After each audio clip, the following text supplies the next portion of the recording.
Bonjour tout le monde, bienvenue à ce nouveau rendez-vous de Folie douce. Ici Yvan Bugeaud. En début d'émission, nos invités nous présentent le projet Traverser la crise en proche aidance. À l'espresso et à l'espresso allongé, Pierre Laporte pose la question « Êtes-vous hypocondriaque ?» Notre collaboratrice Catherine Stassin est aussi des nôtres. Son sujet « Quand la maladie mentale sonne à la porte d'un couple ». Bienvenue chez nous.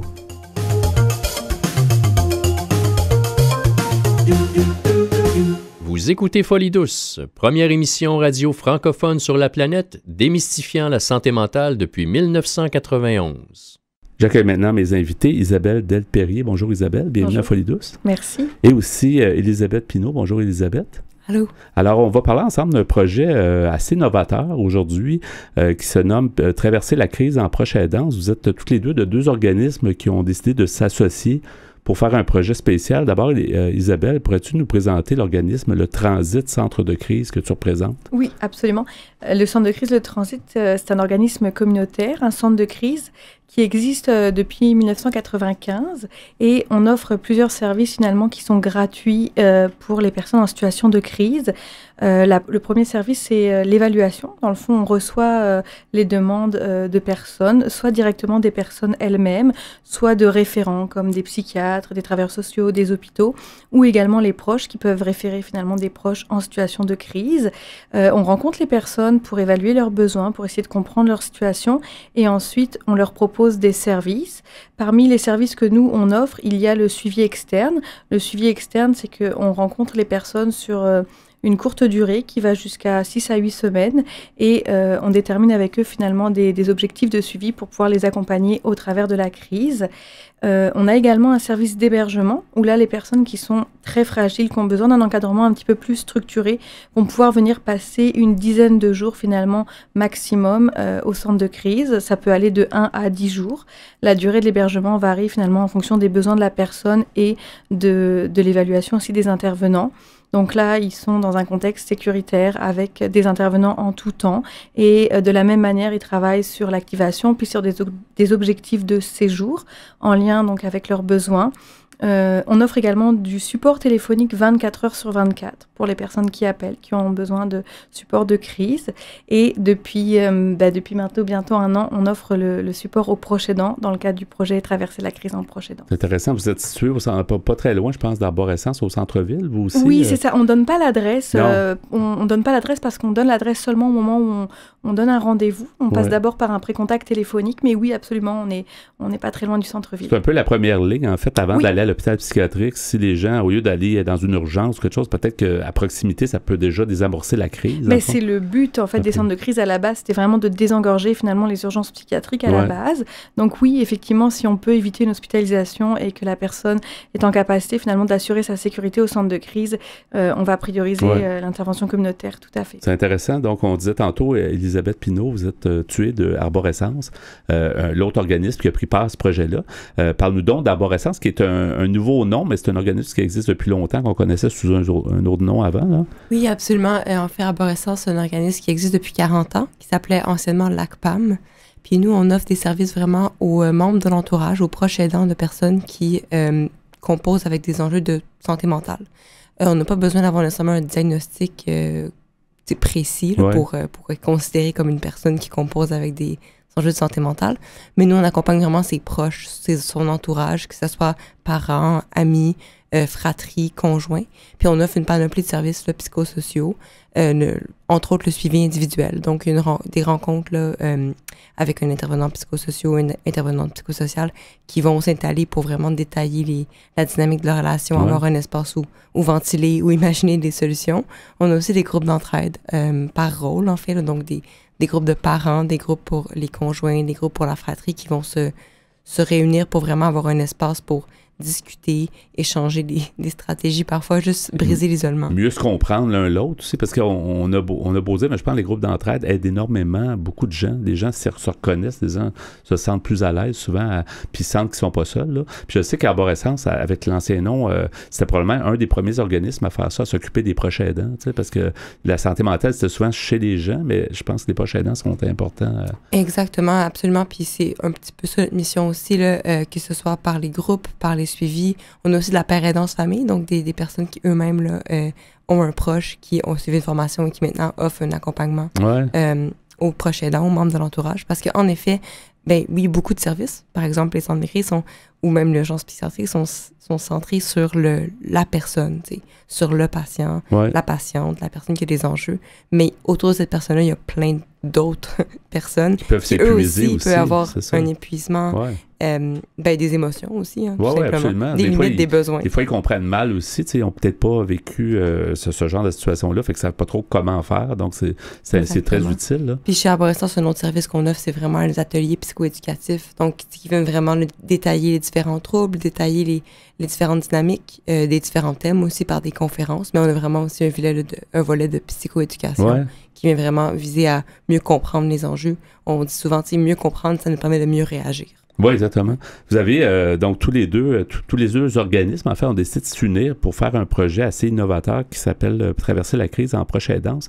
Comment est né le projet et surtout qu'est-ce que c'est ce projet-là? Peut-être Isabelle, veux-tu? Oui, en fait, c'est donc comme on vient de le dire, Arborescence et le Transit, c'est deux organismes très implantés dans la communauté qui sont phares en santé mentale, chacun avec notre spécificité à la base, et on a voulu, les directions finalement ont voulu apporter un continuum de services auprès finalement des personnes proches aidants en crise, parce que nous aussi au centre de crise, on faisait le constat souvent que quand les personnes en crise étaient référées par des proches, mais on voyait à quel point l'impact que ça avait sur les proches, à quel point ils pouvaient être ébranlés également par la situation. Donc c'est vraiment dans cette optique-là qu'on a voulu créer un continuum de services pour faciliter l'accès aux services finalement aux proches aidants qui peuvent se retrouver eux-mêmes en situation de crise des fois, finalement. Oui, et ce projet-là, quand même, c'est un projet pilote, mais comment on peut dire, comment c'est né, en fait, qui a eu l'idée ou comment ça s'est mis ensemble, tout ça?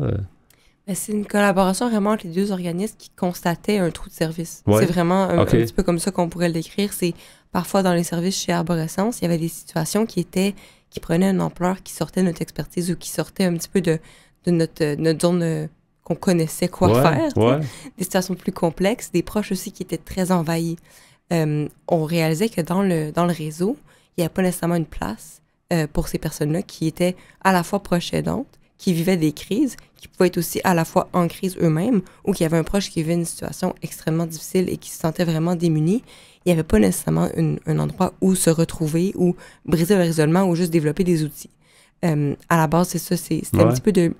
En fait, c'est une espèce de manque qu'il y avait, ou en tout cas une zone qui n'était pas couverte là, par vos deux organismes, en fait. Puis là, en vous unissant, probablement que vous aidez l'un l'autre. Là. C'est ça. On le faisait en fait un petit peu chacun à notre manière. Puis c'était vraiment l'idée d'aller bonifier aussi l'expertise qu'on avait parce que justement, c'est ce qu'on disait, il y a les apports psychosociaux d'Arborescence, les enjeux de crise au transit. Puis dans la proche aidance, ce qu'on va voir, c'est qu'il y a des fois, il y a des besoins quand la personne est envahie par les symptômes de crise. À ce moment-là, elle n'est pas forcément capable d'aller parler de la relation, elle n'est pas forcément capable d'aller trouver des outils, d'aller réfléchir. Elle a besoin d'être accueillie dans le vécu émotionnel immédiat, finalement envahissant. Et c'est là où, justement, on peut... les deux organismes peuvent se compléter beaucoup dans nos expertises puis dans l'intervention qu'on donne. Qu'est-ce qu'on vise avec le projet pilote? Qu'est-ce qu'on espère? Probablement que ça se continue, mais encore, est-ce qu'il y a des objectifs assez clairs, là, ou si vous y allez un peu de l'essai-erreur, ou comment ça fonctionne? C'est vraiment de développer des services qui répondent aux besoins des personnes, puis de toucher le plus de personnes possible, d'aller vraiment chercher ces proches-là, ces personnes-là qui ont qui ont des besoins, puis essayer de leur répondre. Fait que ça prend différentes formes. On est aussi en train d'expérimenter quelle forme est la plus, la plus adéquate pour ces besoins-là, mais en ce moment, on offre entre autres le suivi psychosocial, le suivi de crise. On a aussi une série d'ateliers qui semblent vraiment en ce moment répondre à ce besoin-là d'une part, briser l'isolement, d'une autre, en apprendre sur c'est quoi la crise, être mieux outillé, mieux équipé. Fait que c'est vraiment juste de créer une panoplie de services qui répond aux besoins qui étaient un peu particuliers, puis de créer une fluidité, puis un sentiment de confort que peu importe où la personne se retrouve, que ce soit au centre de crise à Arborescence, elle se sente enveloppée, outillée, prise en compte dans sa situation qui est souvent un petit peu trop particulière pour avoir une réponse directe dans d'autres services. Fait que c'est vraiment de créer une offre de service qui est adaptée. Et comment, de façon pratico-pratique, comment vous faites pour fonctionner de la façon la plus fluide possible? Comment ça, l'organisme est habitué de travailler à sa façon, chacun, donc comment vous arrivez à... Bon, je pense que ça se passe bien, mais comment vous êtes arrivé ou comment vous arrivez au quotidien à bien travailler ensemble? En fait, il y a vraiment 2 niveaux, mais je dirais c'est sûr que par une bonne communication, autant au niveau organisationnel qu'au niveau de notre complémentarité à toutes les deux. On a une chargée de projet aussi sur le projet, donc qui charge vraiment de la communication au niveau organisationnel, puis qui fait le pont avec nous. Entre les deux, oui. Entre les deux, puis nous, Elisabeth et moi, on se communique tous les jours. Il y a des fois des interventions qu'on fait ensemble. Quand ça touche plus l'expertise de l'une ou de l'autre, on va faire de la co-intervention. Ou des fois des situations où, par exemple, dans le cas d'un deuil, mettons, les conjoints veulent être suivis tous les deux, mais chacun individuellement. Dans ces cas-là, on va pouvoir accompagner chacune, un ou une des conjoints, conjointes. Donc, c'est vraiment par la communication puis la co-intervention qu'on travaille ensemble, et également par des rencontres régulières, finalement, des organismes à différents niveaux. Des rencontres entre nous, puis des rencontres au niveau de nos directions, puis de nos directions cliniques. Vous êtes peut-être en train de créer un nouveau modèle, tu sais, de s'entraider entre organismes complémentaires. Tu sais, c'est quand même, on ne voit pas ça souvent quand même dans le milieu communautaire ou dans le milieu de première ligne, d'une certaine façon. Là. Donc, c'est intéressant aussi, l'approche. J'imagine ça va vous donner, vous allez pouvoir analyser tout ça après le projet pilote. Ça a commencé quoi, en 2023, je pense? 2023, absolument, en mars 2023. Donc, c'est un 2 ans pour permettre de, justement, mettre les bases puis de voir comment vous voulez le poursuivre, si c'est possible. Hein? Oui. Absolument. Puis justement, d'assurer une fluidité dans les services, puis d'assurer justement que les personnes se sentent comme mieux outillées, puis que nous aussi, on se sente mieux outillés pour répondre aux besoins de la clientèle des populations. Est-ce qu'il y a quelque chose qui vous a surprise toutes les deux depuis, ça fait quand même quelques temps que le projet fonctionne? Est-ce qu'il y a des choses qui sont arrivées qui vous ont surprise positivement, ou des choses que vous n'attendiez pas, ou quelle est votre perception à date de ce projet-là? Beaucoup de choses. Effectivement, déjà la forte demande, finalement, sans avoir fait quasiment aucune publicité à date. On a dépassé largement, finalement, les attentes qu'on nous avait demandées pour la première année. Okay. Moi, personnellement, la plus grande surprise que j'ai eue, ça a été au niveau des ateliers de crise, les groupes d'ateliers qu'on donne 2 fois par an. On en a déjà fait un, et ça a été vraiment très, très, très porteur, autant pour nous, mais surtout pour les clients qui étaient là. Le partage du vécu émotionnel, le support à l'intérieur du groupe, et en même temps la réceptivité finalement aux outils psychoéducatifs. Moi, j'ai trouvé que ça a été vraiment une belle surprise, cette portée-là. De ton côté, Elisabeth, est-ce que... Absolument aussi. Je pense que la demande est quand même surprenante, puis la spécificité de la crise ou des enjeux de crise dans la relation de proche aidant, proche aidé, c'est quand même quelque chose qui est spécifique, puis qui peut être surprenant aussi, comment pendant tellement longtemps quelqu'un peut avoir un rôle de pilier un petit peu dans une relation, avoir même imprégné ce rôle-là dans son intérieur. Et ça laisse très peu de place pour parfois les émotions, pour l'épuisement, puis on se ramasse vraiment à bout. C'est ça qui peut être surprenant, à quel point quelqu'un peut se raconter pendant tellement longtemps qu'il est fort, qu'elle est forte, peu importe, mais qu'il y a encore des besoins, des émotions qui ont leur place et qui sont valides. Qui doivent être exprimés. Absolument. C'est ça. Il reste quelques secondes seulement pour en savoir plus sur le projet. Je pense que du côté du site d'Arborescence, on peut avoir un peu l'idée du projet, puis aussi les coordonnées pour être capable de vous appeler ou indirectement d'appeler aussi au transit. Quel serait qu'est-ce qu'il faudrait chercher sur le web? Absolument. Tapez Arborescence, arborescence.com, puis en dessous des services, traverser la crise en proche aidant. OK. Puis on va suivre à ce moment-là ce projet-là. Merci beaucoup d'avoir été des nôtres. Isabelle Delperrier, merci. Merci beaucoup ici, Elisabeth Pinault. Merci et bonne continuation. On en parlera peut-être quand ça fera un certain temps. J'imagine que le projet va évoluer. Alors, merci de votre présence à l'émission. Avec plaisir. Au revoir. Au revoir. Folie Douce est aussi présent sur Instagram. Cherchez Folie Douce Radio et venez nous voir.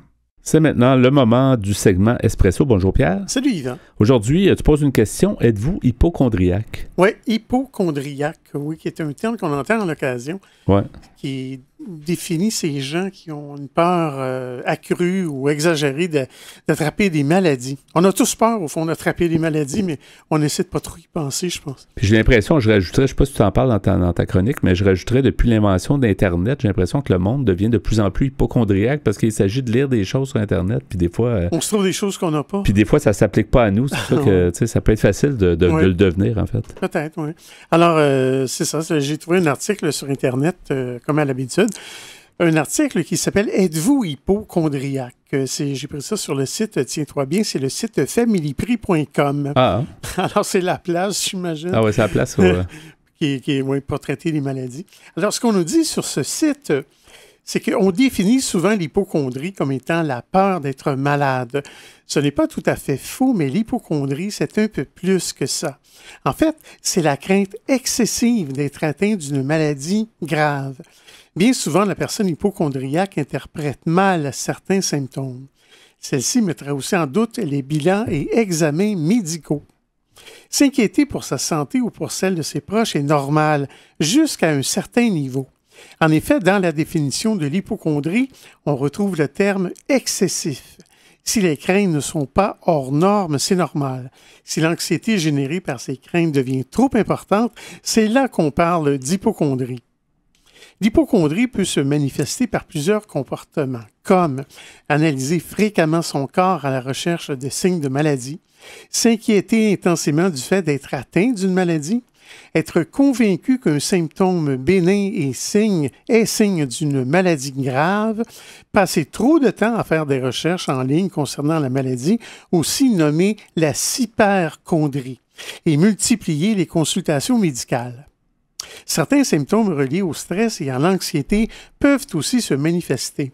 On peut notamment penser à des troubles du sommeil, une diminution de l'appétit, des difficultés de concentration, de l'irritabilité ou même de la colère ou de l'isolement.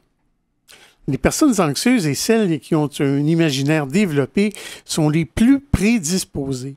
Les personnes hypersensibles ainsi que ceux ayant vécu une expérience traumatisante en lien avec une maladie ou la mort sont aussi à risque.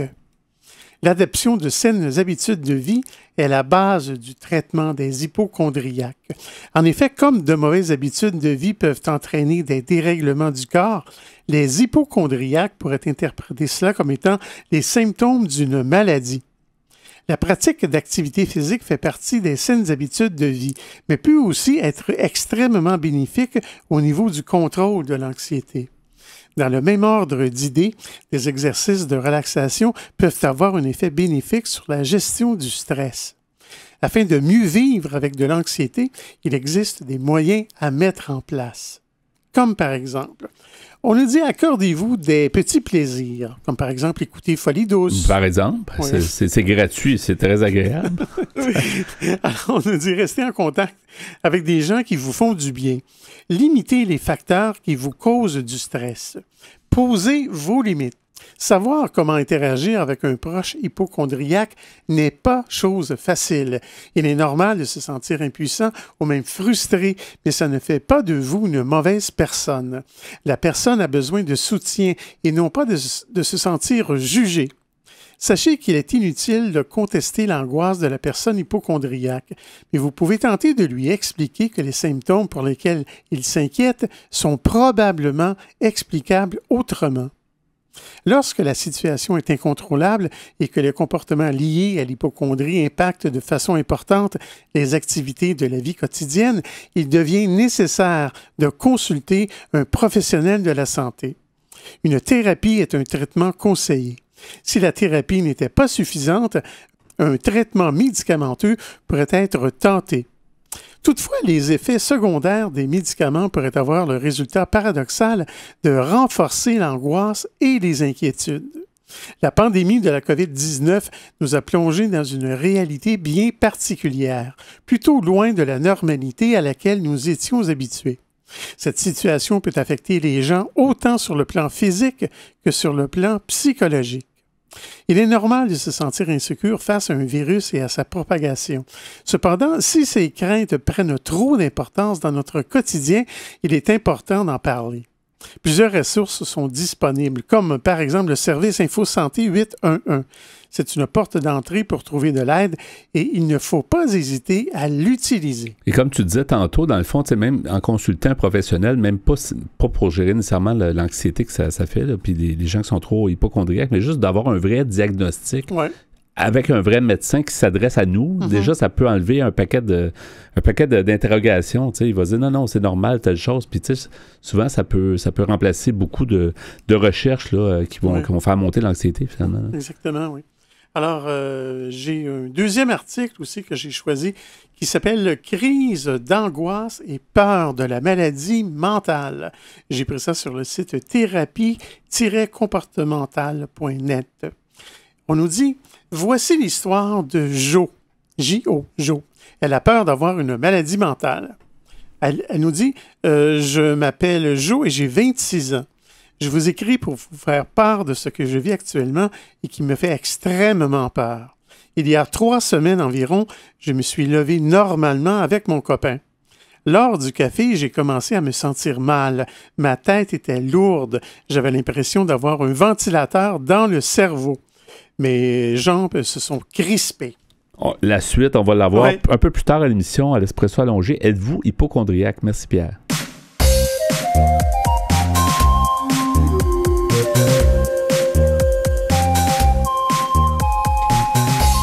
À venir dans l'émission, Catherine Stassin apporte sa chronique « Quand la maladie mentale sonne à la porte d'un couple ». À l'Espresso allongé, Pierre Laporte poursuit avec sa question « Êtes-vous hypocondriaque? » Vous voulez échanger avec nous, vous désirez participer à l'émission? Notre site web est antenne.qc.ca. Utilisateur des réseaux sociaux, cherchez Folie Douce Radio pour nous trouver. Vous écoutez actuellement Folie Douce, pionnier en santé mentale depuis 1991.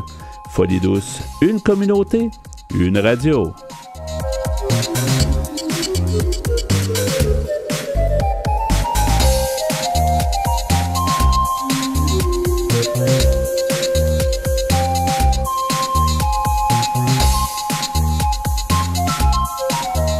La santé mentale est toujours au cœur de notre quotidien. Nos chroniqueurs vous présentent leur sujet. C'est avec plaisir que j'accueille notre collaboratrice Catherine Stassin. Bonjour Catherine. Bonjour Yvan. Alors aujourd'hui, ta chronique « Quand la maladie mentale sonne à la porte d'un couple ». On aurait pu avoir un effet sonore, ding-dong. La maladie mentale s'invite. Oui, mais c'est comme ça que ça arrive des fois. En fait, si on pense un petit peu, on fait l'analogie, on se dit, tiens, qui n'a pas eu un invité qui n'était pas désiré, qui sonne à la porte, à une heure où on ne l'attend pas spécialement non plus, et où on est juste en train de faire un truc intéressant. Et donc, en fait... Je le pose un petit peu comme ça. Est-ce qu'on va ouvrir la porte? Est-ce qu'on va l'inviter même à s'asseoir, à boire un pot? On va discuter?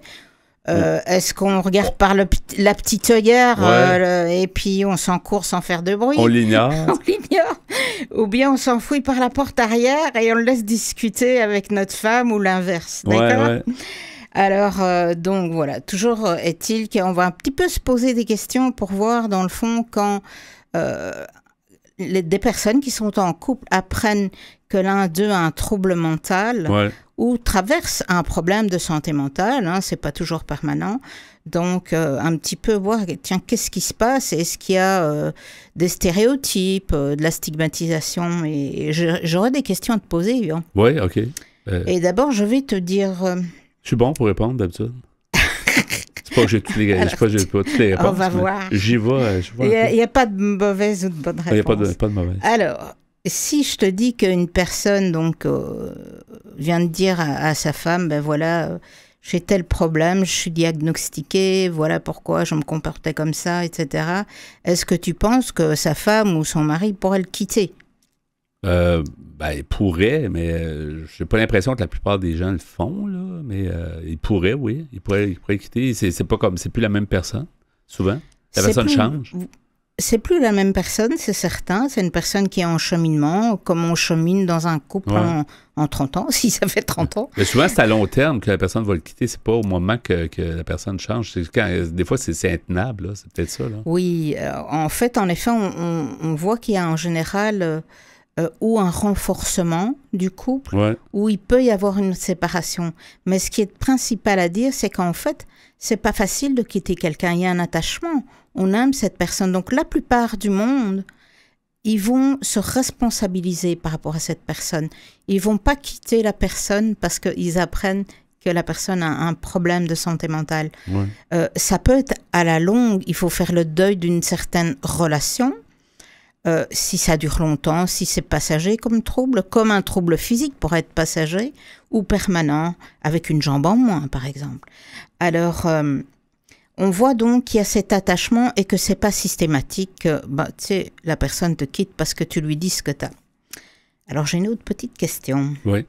Est-ce que on pourrait dire que une personne n'est pas responsable de sa maladie mentale et donc, bon, on va pas lui en vouloir dans le fond. Hein.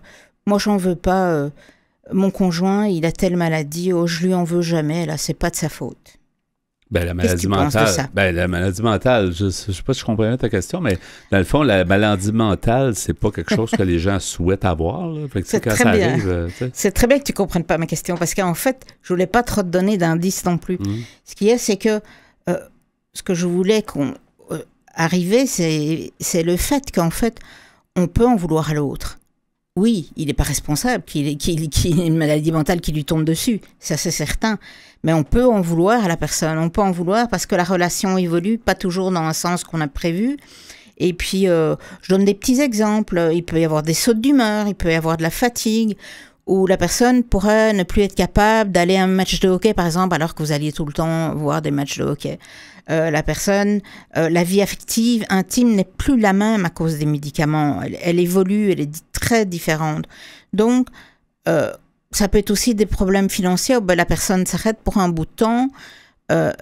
Les finances sont plus les mêmes. Ça cause un stress, là, ouais. Voilà. Donc, on peut en vouloir comme on en voudrait à notre conjoint pour un autre problème. Mais en même temps, indirectement, c'est pas trop de sa faute. Donc, on peut en vouloir à la vie ou à la situation, peut-être plus. Au sort, oui. Au sort, ou qu'est-ce qui se passe, c'est ça. C'est sûr qu'on n'est pas content de ça, là. Ça doit débalancer pas mal.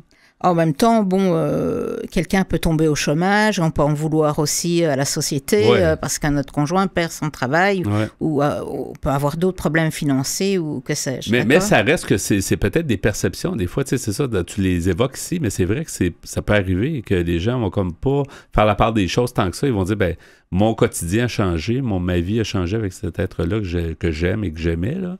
Mais c'est pas nécessairement sa faute. Mais peut-être la perception est que la situation est comme dure à prendre. Là. Oui, c'est sûr.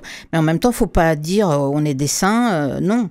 Parce qu'on peut avoir des sentiments de peur, de douleur, de colère à cause de la situation. Et tout ça, il faut exprimer au conjoint, il faut exprimer autour de nous aussi. Il ne faut pas dire mais non, je ne lui en veux pas parce qu'en effet, il n'est pas responsable. Il faut que la fumée sorte, en fait. Parce que sinon, si on garde tout pour soi, ça ne va pas aller non plus. Il faut vraiment communiquer parce que c'est normal que ça arrive. Et il y a de l'aide pour les proches. C'est ça qu'il faut savoir aussi. Tu vas peut-être y arriver à un moment donné dans ta chronique, mais il y a de l'aide. Les proches aussi souffrent des situations de problèmes de santé mentale. C'est pas la personne elle-même seulement qui souffre de ça, là. C'est ça. C'est ce que tu reçois des fois des gens qui sont des pères aidants. C'est tout à fait ça. Il y a beaucoup d'associations, donc les gens pourront se renseigner s'ils se sentent concernés. Oui, et pour les proches, et même on peut faire une recherche aide pour les proches en santé mentale. Donc il y a aussi des associations et des groupes qui aident les proches, c'est sûr. Alors encore une petite question. Oui, on est bien parti. Est-ce qu'il est possible de vivre serein avec une personne qui a un trouble de santé mentale, c'est-à-dire d'être satisfait de sa vie et d'être serein dans la vie qu'on partage avec cette personne-là? Bien sûr. Bon. Que oui. Allez, on ferme, c'est fini. Oui, bien sûr que oui. Oui, c'est certainement possible. Oui, je pense que c'est tout à fait possible. C'est comme, ça prend de l'énergie quand même pour un rétablissement, comme pour une maladie physique. Il y a un ajustement qui se fait d'une personne à l'autre. Il faut évidemment que les personnes s'entendent sur certains éléments, donc pour comprendre la maladie de l'autre, partager des informations, communiquer. Mais je pense en effet, tant que la personne est bien soutenue et désire partager la vie de l'autre, c'est un événement qui arrive ou un obstacle, comme peut arriver un autre événement pendant une vie d'un être humain. Et c'est même important pour la personne qui vit des problèmes de santé mentale d'avoir quelqu'un de proche qui l'aide aussi. Tu sais, c'est important, l'entourage, on le dit souvent, c'est très important pour le rétablissement, là. Oui, en effet, mais je pense que ça, c'est quelque chose qui peut être lourd aussi à porter. Donc, c'est pour ça que j'avais insisté sur le fait qu'il faut essayer vraiment d'en parler, de communiquer, pour pas avoir ça juste être l'unique personne qui, dans le fond, porte ce poids. Ouais.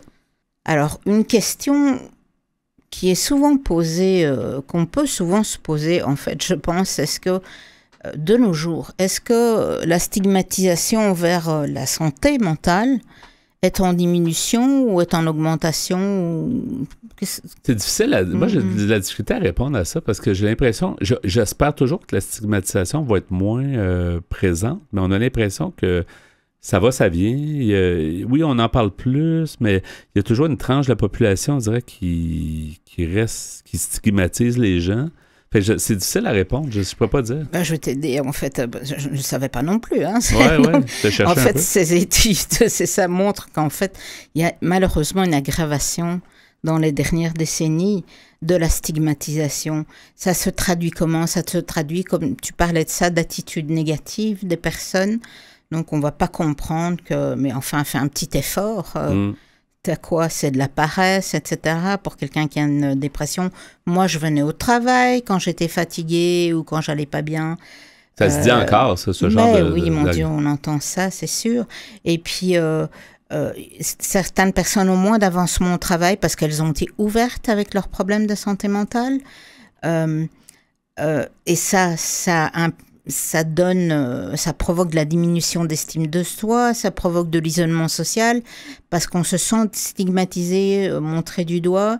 Et puis ça peut même aller aussi jusqu'au non-respect des traitements parce que la personne se sent trop stigmatisée dans sa maladie et donc elle dire non, un petit peu se mettre la tête dans le sable en disant je ne veux pas prendre mon traitement, je me débarrasse de la maladie en même temps. Donc c'est assez important, donc il ne faut jamais s'arrêter, je pense, d'en parler, d'éduquer tout le monde. Et en même temps, on peut rire de quelque chose. C'est un phénomène qui est très paradoxal et qui est très répandu dans les médias. C'est que la prescription d'antidépresseurs a explosé au Canada. Ouais. Et donc... et pour les jeunes aussi, je pense, pour beaucoup de monde, pour la plupart des... Ouais. Voilà, alors... En même temps, c'est vraiment vouloir se voiler la face que de dire, que de stigmatiser, dans le fond, un problème de dépression ou un autre problème. Ici, je donne l'exemple de la dépression, parce que en fait, ça concerne énormément de monde. Donc, les gens vont finir par comprendre, tiens, c'est une maladie. Il y a donc des solutions, il y a des traitements, elle doit être considérée comme est considéré un cancer, un abcès dentaire ou autre chose. C'est une maladie. D'accord? Donc, maintenant, je peux quand même un petit peu terminer ici notre histoire d'invité de la maladie mentale dans un couple. C'est qu'en fait, ça peut bien se passer en couple. Et le couple même est une force dans la traversée de cet épisode. Donc, épisode temporaire ou permanent. Le couple peut vraiment être une force où... Ne nous voilons pas la face, ça peut être aussi une séparation, comme d'autres phénomènes de la vie, ou obstacles plutôt, peuvent donner lieu à des séparations. Mais ça peut donner lieu à un renforcement, à un couple assez unique qui se comprend et qui est d'accord sur les solutions et les niveaux d'implication du partenaire qui n'a pas la maladie et de celui qui a la maladie, quelle part il est prêt à faire pour que le couple se porte bien.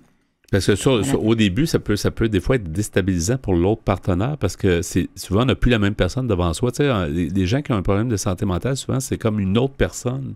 Tu sais, on ne reconnaît plus la personne, fait que ça peut devenir déstabilisant. C'est ça qui est... Si les gens sont capables peut-être de persévérer, puis d'appuyer, puis d'être là, des fois, à long terme, la personne qui a une problématique va peut-être s'améliorer. Donc, les choses vont rentrer un peu plus dans l'ordre. Oui, je pense que l'un et l'autre doivent faire un certain chemin.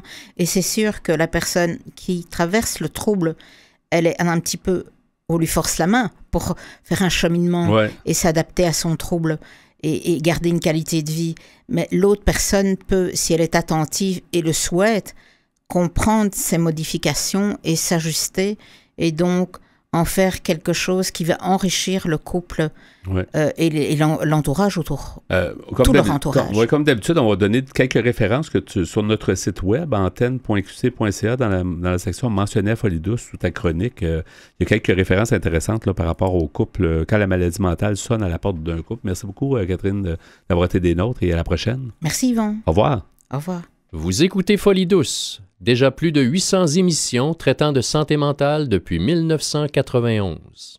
Nous poursuivons à l'émission avec ton sujet, ta question. Êtes-vous hypocondriaque, Pierre? Oui, et j'avais commencé tantôt, j'avais commencé à entamer un deuxième article. Celui-ci s'appelle « Crise d'angoisse et peur de la maladie mentale ». J'avais pris ça sur le site thérapie-comportementale.net. Alors, je vais reprendre ce que j'avais commencé. J'étais pas tellement loin. Oui, on avait laissé les gens un peu en plan. Oui, alors, on va avoir l'histoire au complet. Oui. Alors, on nous dit, voici l'histoire de Jo. Une demoiselle, J.O., elle s'appelle, c'est ça, Jo, J.O. Elle a peur d'avoir une maladie mentale. Elle dit, je m'appelle Jo et j'ai 26 ans. Je vous écris pour vous faire part de ce que je vis actuellement et qui me fait extrêmement peur. Il y a 3 semaines environ, je me suis levé normalement avec mon copain. Lors du café, j'ai commencé à me sentir mal, ma tête était lourde, j'avais l'impression d'avoir un ventilateur dans le cerveau. Mes jambes se sont crispées. Une fois que je suis sorti dans la rue, j'ai commencé à avoir la tête qui tourne, ainsi qu'un mal-être global. Lorsque je suis arrivé chez moi, j'avais vraiment l'impression de perdre la tête. J'avais chaud, mes idées allaient dans tous les sens, c'était comme si j'allais exploser. Je n'arrivais plus à contrôler ce qui se passait à l'intérieur de moi et l'impression que j'allais mourir et perdre les pédales. Vous vous posez peut-être la même question car vous souffrez de crises d'angoisse peut-être ou d'anxiété forte. Est-ce que je suis normal? Est-ce que j'ai une maladie mentale grave? Est-ce que je suis fou ou folle? Vais-je finir en hôpital psychiatrique? Beaucoup de gens se posent cette question-là. Hein? Oui. Ça arrive souvent, les gens qui ont des symptômes comme ça, c'est très difficile à prendre. Oui, ça peut être assez souffrant. Oui.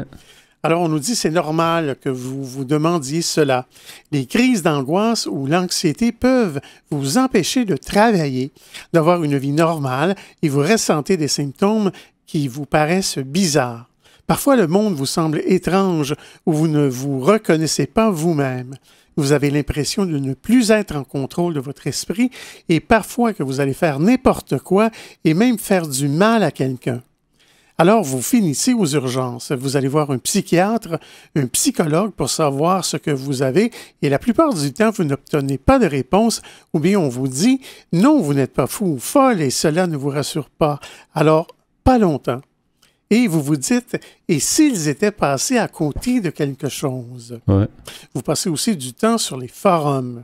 Vous voyez des personnes qui parlent de leurs souffrances et de maladies mentales comme la schizophrénie, les troubles bipolaires ou la dépression. Vous vous reconnaissez dans certains symptômes et là, les ruminations mentales arrivent. Ce sont ces pensées qui troublent en boucle dans votre tête sans rien résoudre à votre problème. Vous vous dites, je suis peut-être comme ces personnes des forums. Alors, est-ce que vous avez raison? Est-ce que vous allez finir fou ou folle ou est-ce que vous l'êtes déjà? Sachez que tout le monde peut au moins avoir une crise d'angoisse dans sa vie. Et tout le monde peut reconnaître des fois certains symptômes. Ça ne veut pas dire qu'on a la même problématique. Tu sais, ça se peut que pour une... Ça peut être passager. Passager. Il faut qu'on faire attention. Oui. Ouais. Alors, on souffre tous plus ou moins d'anxiété, car s'inquiéter par rapport à notre avenir, la crise économique et les guerres et plein d'autres choses est normal. Mais lorsque vous vous inquiétez énormément pour beaucoup de situations et sur de longues périodes, les psychiatres parlent de troubles anxieux qui peuvent dégénérer en crise de panique. Tous ces termes peuvent vous faire peur, surtout si vous n'êtes pas du métier ou pas familiarisé avec le langage. Mais ce que je vais vous dire va vous rassurer. Les troubles anxieux ou les crises de panique ne sont pas des maladies mentales graves et sont surtout réversibles. Vous n'allez pas rester comme cela toute votre vie, contrairement à la schizophrénie, les troubles bipolaires ou la démence dont on ne guérit jamais. De plus, ces personnes n'ont pas eu ces problèmes du jour au lendemain. Cela s'est installé tout doucement et elles n'ont pas conscience de leurs problèmes. Autrement dit, un schizophrène qui n'est pas soigné ne se pose pas la question s'il est schizophrène et les hallucinations qu'il a sont vraies. Il les voit comme étant réelles. Ce sont les autres qui ne le comprennent pas. Il ne se dit pas « est-ce que je vais devenir fou ?» Il pense qu'il est tout à fait normal. Ce sont les autres qui ne voient pas ce qu'il voit. Il en est de même pour les personnes souffrant de troubles bipolaires, qui alternent entre des phases d'euphorie pendant lesquelles ils ne dorment pas, dépensent de l'argent ou ont des comportements désinhibés et ensuite des phases de dépression sévère qui les clouent au fond de leur lit. C'est souvent après qu'ils réalisent ça, qu'ils avaient des hauts et des up and down, là, c'est ça, des high et des lows. Oui, c'est pas drôle, c'est assez répandu. Absolument, oui. Alors, vous avez conscience de ce que vous vivez. Vous êtes donc tout à fait normal. Vous avez seulement pris l'habitude de vous inquiéter trop et de penser négativement. Le fait que vous vous inquiétez indique que vous êtes parfaitement ancré dans la réalité et non dans un monde irréel peuplé de martiens dans de grandes soucoupes volantes, même si c'est vraiment une grosse caricature de la maladie mentale que je partage avec vous. Tout va bien, vous n'avez pas de maladie mentale et personne ne sombre du jour au lendemain dans la folie. Cela vient au fur et à mesure. Je peux vous dire que je sais de quoi je parle car j'ai travaillé 11 ans dans un hôpital psychiatrique avec de grands malades mentaux, nous dit l'auteur de cet article. La maladie mentale n'a rien à voir avec ce que vous imaginez et de toute façon, comme dans tous les services hospitaliers, les places sont chères. Je vous garantis que si vous étiez hospitalisé, ils vous reverraient rapidement chez vous. Mais alors, pourquoi avez-vous vraiment le sentiment d'avoir une maladie mentale grave? C'est d'abord ce qu'on appelle l'amygdale dans le cerveau, qui est le siège des émotions, qui provoque toutes les sensations désagréables et cette sensation de perdre le contrôle. Elle prend le dessus sur le cortex préfrontal qui, lui, s'il était en possession de toute sa puissance, vous dirait mais non, tu n'es pas fou, tu as juste les symptômes de la crise d'angoisse ou une anxiété trop forte. Merci Pierre pour ce sujet. Êtes-vous hypocondriaque? On aura les références dans la section mentionnée à Folie Douce sur notre site antenne.qc.ca. Vous souhaitez écouter l'émission Folie Douce au moment qui vous convient le mieux? Branchez-vous sur notre site web pour accéder à notre canal radio sur YouTube, antenne.qc.ca, antenne.qc.ca. Quelques instants avant de terminer ce rendez-vous radiophonique, je tiens à te remercier, Pierre Laporte, pour ton travail en régie. Bienvenue, mon cher. Je te remercie également pour ton sujet, ta question, en fait, que tu as posée à l'espresso et l'espresso allongé. Êtes-vous hypocondriaque? On s'est rendu compte que ça peut être facile de le devenir, alors il faut faire attention. Nos invités en début d'émission, Isabelle Delperrier et Elisabeth Pinault, nous ont présenté le projet Traverser la crise en proche aidance. Notre collaboratrice Catherine Stassin nous a apporté sa chronique « Quand la maladie mentale sonne à la porte d'un couple ». C'était donc Folie Douce cette semaine. C'est Yvan Bugeaud à l'animation. Bonne semaine à tous et à la prochaine. Au revoir.